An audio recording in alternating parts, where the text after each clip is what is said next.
Кој не ја запамети зелената куќа во Новаци, која настрада во февруарските поплави, а шестчленото семејство Мицевски од тогаш се уште живее во студентскиот дом во Битола. Меѓутоа, со солидарноста и хуманоста на добрите луѓе, помошта брзо стаса и санацијата на куќата, која долго време беше под вода, е при крај. Денеска камерата на Алфа телевизија го долови моментот кога прима уште една донација, машина за перење налишта, помош од вработените на Агенцијата за поттикнување развојот на земјоделското производство. Им благодарам на сите на солидарноста што ми ја даваат.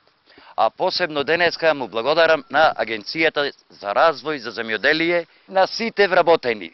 Меѓутоа, помош од вработените и членовите на управниот одбор на Агенцијата со фриждери, веш машини и друга бела техника ќе добијат земјоделците што претрпеа неголеми штети од поплавите во Пелагонија. Ние сме во функција на земјоделците на Република Македонија и токму од тој аспект ги согледавме потребите за едно вакво солидарно донирање.